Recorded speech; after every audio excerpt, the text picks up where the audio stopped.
नमस्कार सभी भाइयों को। आज एक थोड़ी परेशानी आ गई है।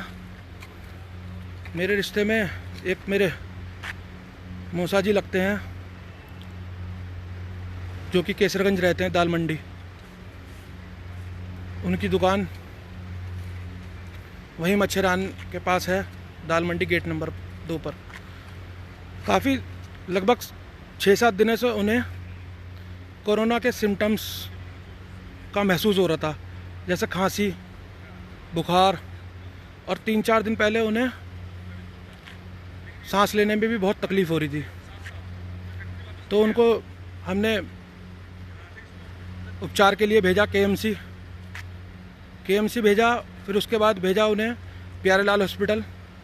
उन्होंने उन्हें दवाई देके वापस भेज दिया कि पहले दवाई खाओ, बाद में देखते हैं। फिर उसके बाद मैंने कुछ दिन पहले सीएमओ साहब मेरठ महानगर को फ़ोन मिलाया रात कि भाई साहब हमारे पेशेंट की तबीयत ख़राब हो रही है, वो काफ़ी सिम्टम्स उनको यही लग रहे हैं कोरोना वाले। लेकिन सीएमओ साहब बोलते हैं कि आप मेरे को नंबर उनका व्हाट्सअप कर दो, मैं कुछ एक्शन लेता हूँ। 2 घंटे तक कुछ नहीं हुआ। फिर उसके बाद मैंने डीएम साहब को फ़ोन करा। डीएम साहब बोलते हैं इसमें कि डीएम साहब के यहाँ फ़ोन उठा और वो बोलते हैं कि देखते हैं, कुछ कार्रवाई करते हैं। रात को 11 बजे, उस दिन रात को 4 दिन पहले रात को 11 बजे उनके यहाँ एम्बुलेंस पहुँचती है और उनको लेकर मेडिकल आ जाती है। मेडिकल आने के बाद उनको दवाई दे दी जाती है डॉक्टर के उसमें, लेकिन एडमिट नहीं करा जाता और उन्हें कह दिया जाता है कि अपने घर जाओ। वो बेचारे रात को 1:30 बजे घर पहुंचते हैं पैदल, बड़ी मुश्किलों में। खैर, अगले दिन उनके घर पर एक डॉक्टरों की टीम आती है। वो उनका सैंपल लेती है, दोनों हस्बैंड वाइफ का। उम्र है उनकी 62 से 65 साल, दोनों हस्बैंड वाइफ की। खैर, सैंपल लेने के बाद सैंपल का कोई रिज़ल्ट नहीं आता। अभी तक उनका कोई रिज़ल्ट नहीं है कि उनको कोविड है या नहीं है। 3 दिन हो गए हैं सैंपल लिए हुए। उनकी स्थिति और भी गंभीर होती गई इस बीच में जब उनकी स्थिति और गंभीर हो गई तो कल वो फिर अपने व्हीकल से मेडिकल आ गए थे। जहाँ मेडिकल में आने के बाद उनको फिर एडमिट नहीं करा गया। उनसे बोला कि तुम दवाई खाओ, तुम्हें कल एडमिट करेंगे। थोड़ी देर बाद ही उन्हें मेडिकल में लकवा मार जाता है, जिसे फालिश बोलते हैं। आनन फानन में ये डॉक्टर उन्हें एडमिट करते हैं भाई साहब, और उनकी वाइफ को घर भेज देते हैं कि आप घर जाओ, इनका इलाज अब हम करेंगे और अभी हमारी देखरेख में रहेंगे। आज दुर्भाग्य की बात यह है कि हॉस्पिटल से फ़ोन आता है शाम को 5 बजे कि आपके पेशेंट की डेथ हो गई है। अब वो इस दुनिया में नहीं रहे और अभी तक इन्होंने ये पुष्टि नहीं करी है कि उनको कोरोना वायरस है या नहीं है। अभी तक इन्होंने पुष्टि नहीं करी है। 3 दिन हो गए रिपोर्ट को, 3 दिन हो गए जांच के सैंपल दिए हुए। अभी तक इन्होंने कोई भी पुष्टि नहीं करी है कि उनको कोरोना है या नहीं है। मतलब ये तो बहुत गैर जिम्मेदाराना हालत वाली बात हो गई। जहाँ जहाँ ये बैठे हैं तो उसकी भी जानकारी होनी चाहिए ना कि इनकी डेथ कोरोना की वजह से हुई है, किसी और वजह से हुई है, ताकि हम आगे का एक्शन ले सकें। लेकिन यहाँ कोई कुछ बताने को तैयार नहीं है। मैं अभी जिला मेडिकल में ही खड़ा हूँ। ये देखिए, कोई है नहीं, ये पीछे बिल्डिंग है कोविड की, यहाँ पे टोटल कोविड के पेशेंट हैं, लेकिन यहाँ कोई सुनने वाला नहीं है। उनकी डेथ हो चुकी है, ये अब भी नहीं बता रहे उनकी डेथ कोरोना की वजह से हुई है या नॉर्मल डेथ हुई है। अब हम सोच रहे हैं कि उनकी डेड बॉडी घर पे लेके जाएं या नहीं जाएं। कृपया करके इस वीडियो को शेयर कीजिए। ना डेड बॉडी दे रहे, कोई बात ही नहीं कर रहा, कुछ भी डेड बॉडी भी नहीं दे रहे। और जो इनकी वाइफ हैं वो घर पे हैं। अभी कुछ नहीं पता कि आगे क्या सिम्टम्स किसको क्या पहुंच जाए। कृपया करके इस वीडियो को शेयर करें, शायद कुछ हेल्प हो जाए। धन्यवाद। सर एक वीडियो वायरल हो रही है जिसमें 3 लोगों की मौत बताई जा रही है, क्या पूरा मामला है ये बताएं पहले आप। ऐसा है कि पहले जो हमारे पेशेंट कुछ जो रूटीन में हम लोग पहले इमरजेंसी में आते थे और इमरजेंसी से वहाँ से ट्राइज होकर के फिर उसके बाद आईसीयू में जाते थे। अब क्या हो रहा है, अब जो है वो इसलिए कि पता नहीं कौन सा पेशेंट पॉजिटिव हो, कौन सा नेगेटिव हो, तो उसके लिए जो है सेग्रीगेशन के लिए हम लोग जो है हमने ट्राइज एरिया बनाया है और ट्राइज एरिया से जो सस्पेक्टेड होते हैं कि ज़रा से भी कुछ प्रॉब्लम है तो उनको हम लोग जब तक रिपोर्ट नहीं आती तब तक हम लोग सस्पेक्टेड वार्ड में रखते हैं। दूसरा ये हो गया है कि अभी जो है जो पेशेंट कोरोना का जो स्टिग्मा है उसकी वजह से थोड़ा सा लेट भी आते हैं तो उस चक्कर में और स्टेज टर्मिनल हो जाती है। उसमें क्या हो रहा है कि पेशेंट बहुत सीरियस आ रहे हैं और सस्पेक्टेड वार्ड में जाते हैं और कई बार ऐसा होता है कि रिपोर्ट तब तक नहीं आ पाती क्योंकि लैब के ऊपर भी बहुत ज़्यादा लोड है, तो रिपोर्ट आने से पहले ही कई बार डेथ हो जाती है। तो उसको हम लोग ये कर रहे हैं कि जो रिपोर्ट आने जब नहीं आ रही और पेशेंट डेथ हो जाती है तो उसको हम लोग ट्रिपल लेयर में पैक करा देते हैं कि जिसमें कोई रिस्क ना रहे।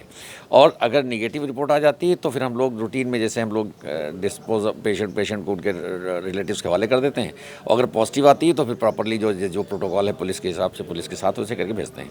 तो इस तरह से करके कल जो बात हुई थी, कल जो है उसमें 2 पेशेंट ऐसे थे जिनकी रिपोर्ट बाद में निगेटिव आई, उनकी डेथ हो चुकी थी, तो उनको हम लोगों ने आज उनको रिलेटिव सौंप दिया और जो एक पेशेंट थे उनकी रिपोर्ट आज पॉजिटिव आई थी, इसलिए उनको उनके जो प्रोटोकॉल के हिसाब से उनको सौंपा जाएगा। डॉक्टर साहब उस वीडियो के अंदर लगातार ये बोल रहा है कि 1 हफ्ते से ये पेशेंट घर से बार आ रहा है, प्यारेलाल भी गया, केएमसी भी गया, मेडिकल भी गया, लेकिन उसे एडमिट नहीं करा गया, उसे बुखार की दवाई देकर टरखा दिया गया। रात को 1:30 बजे वो अपने घर भी पैदल वापस गया है रिजबन में। देखिए ये तो मुझे नहीं मालूम है, मुझे ये मालूम है कि अभी पेशेंट हमारे पास जब आया था और उसी दौरान जब वहाँ दिखाने आया था उसी दौरान उसको फालिस का अटैक पड़ा और हम लोगों ने उसको तुरंत भर्ती किया और तुरंत भर्ती करने के बाद 6 बजे करीब, परसों की बात है, परसों शाम को 6 बजे भर्ती हुआ था और उसके बाद हम लोगों ने उसका प्रॉपर इलाज शुरू किया। लेकिन उसमें जो लगता है कि उसमें जो ब्लड का जो हमको बताया गया है, डॉक्टर आर्या आपको ज़्यादा अच्छा बता पाएंगे जो मेडिसिन के हेड हैं, कि उनमें जो है ब्लड जो हाइपरटेंशन बहुत ज़्यादा था, ब्लड प्रेशर बहुत ज़्यादा था, उसकी वजह से शायद इनको ब्रेन में हेमरेज हुआ है और हेमरेज की वजह से इनकी जो है वो डेथ हुई है। सर जनरली तौर पे टेस्ट रिपोर्ट आने में कितना टाइम लगता है? ऐसा है कि टेस्ट रिपोर्ट आने के लिए डिपेंड करता है कि हमारे पास कि लैब में कितना काम है, क्योंकि हमारे पास पहले 10 डिस्ट्रिक्ट के आ रहे हैं और अब 5 डिस्ट्रिक्ट के आ रहे हैं, लेकिन फिर भी लोड कम नहीं हो रहा है क्योंकि सैंपल का नंबर बहुत बढ़ गया है। एवरेज हमारी जो कैपेसिटी है वो 200 से 250, 250 तक की कैपेसिटी है, लेकिन हम लोग एवरी डे 438,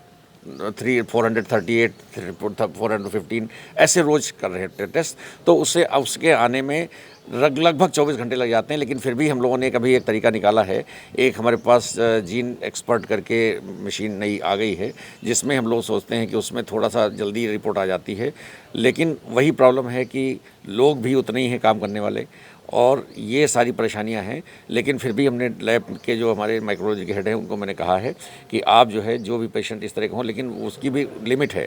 उन्होंने कहा कि एक बार में मैक्सिमम उसमें 4 सैंपल ही लग सकते हैं।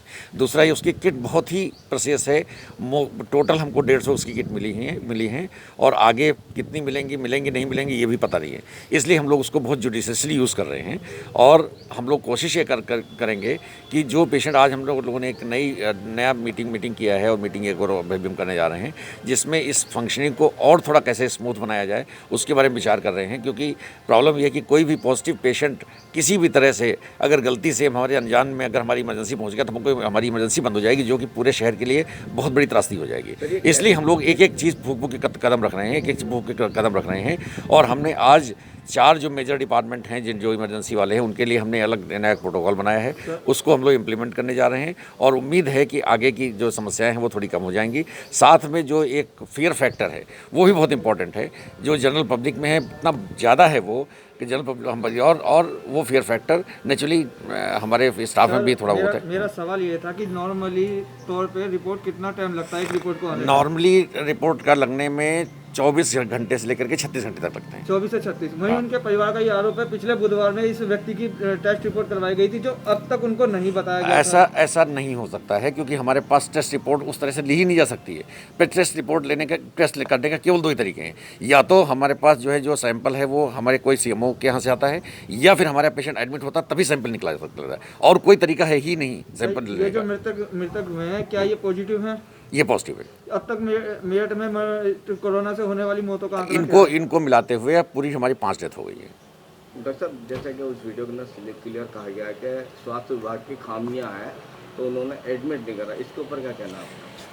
अब देखिए, इसके बारे में मैं कोई कमेंट नहीं करूंगा, इसके बारे में कोई कमेंट नहीं करूंगा, क्योंकि वहीं दूसरी ओर रजवन से एक पॉजिटिव महिला आई थी जिसके बाद में न्यू बोर्न बेबी हुआ था, उसका भी बच्चे का बिना टेस्ट के परिवार को सौंपा गया। वो कितनी लापरवाही थी? देखिए, ये बताइए मेडिकल कॉलेज में कोई चीज़ बगैर प्रोटोकॉल, यहाँ तो पढ़ाई काम होती होता है, तो यहाँ पे बगैर प्रोटोकॉल कैसे चला जाएगा?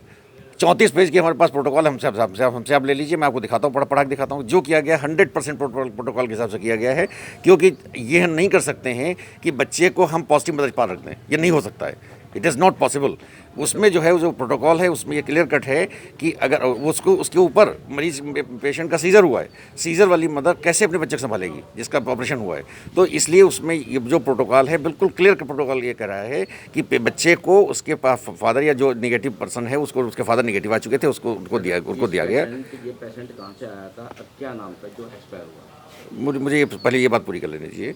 तो उसके लिए हम लोगों ने प्रॉपर किया, और उसके लिए जो प्रोटोकॉल है कि जो है 5 से 7 दिन के अंदर के बाद उस बच्चे का उसके जो जिसके साथ रह रहा दोनों का सैंपल होगा, तो उस सैंपल के हिसाब से फिर आगे का प्रक्रिया की जाएगी। वैसे पेशेंट का क्या नाम था, कहाँ से एडमिट हुआ था यहाँ? कौन सा ये शायद दाल मंडी का पेशेंट है, विजय कुमार नाम है इनका, विजय कुमार गर्ग नाम है, 66 साल की उम्र है। तो अब क्या इनकी रिपोर्ट क्या पॉजिटिव है? इनकी रिपोर्ट पॉजिटिव आई है। सर मरने का कारण क्या है? Cerebrovascular accident. Thank you.